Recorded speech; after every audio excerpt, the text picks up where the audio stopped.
Alright guys, I have a pretty cool, super affordable Casio to share with you guys, and I think the people that really actually are tuned into and actually hunt the super affordable stuff probably already know about this, but there's actually probably a huge amount of people that don't know that the Casio Duro was just recently released in this blue configuration here. So the blue bezel, blue dial. The part number is a mdv106b for blue, -2avcf. And I purchased mine on Amazon. Currently, I noticed on Amazon they're at like $56. Again, that's a snapshot in time. This is, February of 2020. So the black one on Amazon is still listed at $46.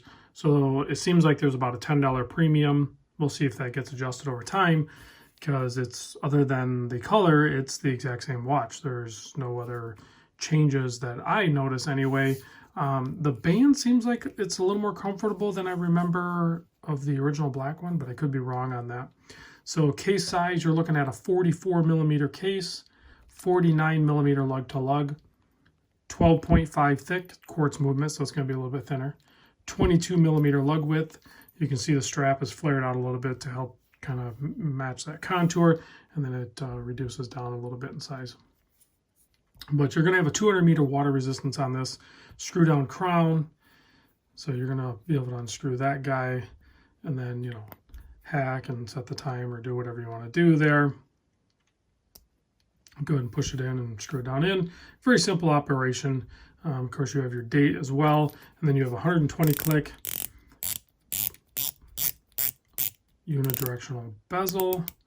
Not super grippy. It's kind of polished up and everything, and I'm a little unsure on the lining up. It's a little spongy feeling, and there's some play in it, but I mean, you're talking, it's, you know, right now it's 56, but I'm gonna round down. I know it's above, you know, what you should round down to, but I'm just gonna call it like a $50 watch, just to kind of bridge that gap in between the black and the blue model. We'll just call them both $50 watches, right?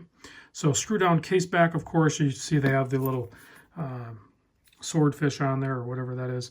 And the module number is a 2784, excuse me. Stainless steel, cased in China, movement from Japan. So pretty good overall watch, I think. This should appeal to a lot of people. Now, I was hoping to do some natural light video for you guys, but I'm getting a storm and it's like crazy cold out, and I work outside all day already. I don't want to be outside anymore. So hopefully you can get some sort of representation of what the blue looks like.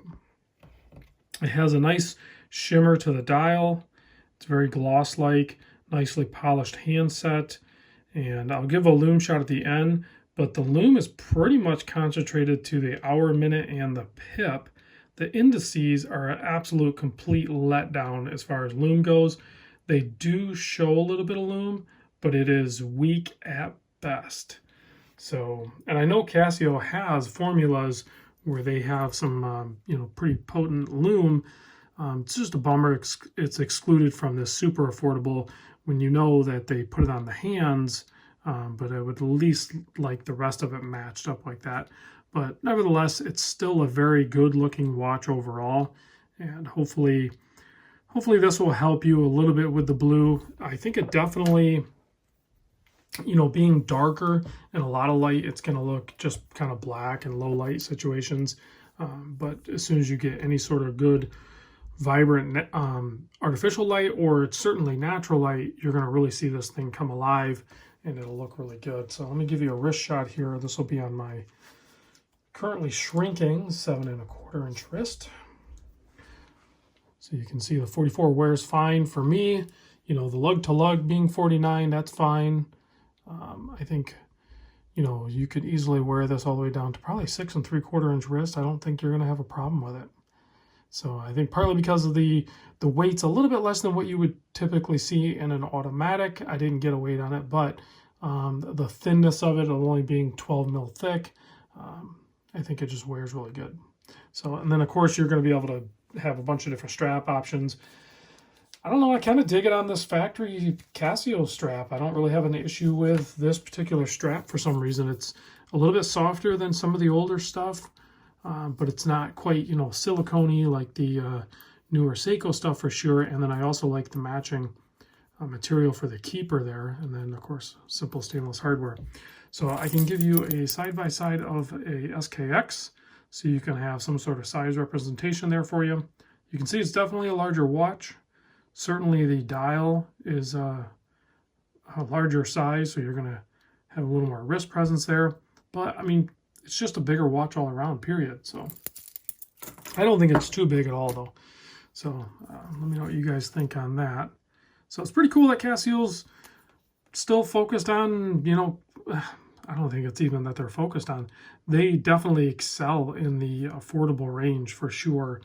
I have some calculator watches over there, of course, G-Shocks, and then the World Timers, and then this. I think if you're looking for affordable watches, whatever level you're in the hobby at, I think Casio is definitely going to have something that satisfies you.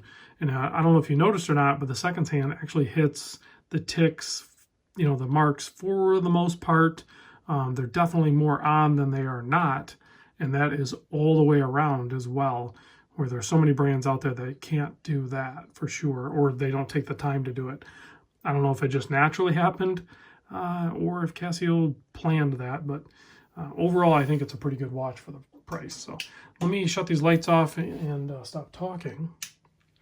So there you can see, unfortunately, this new iPhone that I'm recording on, I think it sometimes misrepresents the Lume. That probably looks pretty good to you guys, but I'm telling you, to the naked eye, now the indices are definitely, I would say, probably 2/3 to half the brightness of the hour and minute hand, and they're not fading super fast, but there's no way this is going to last all night.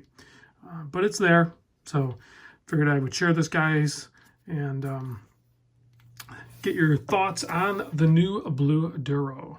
So thanks for watching. I'll catch you on the next vid.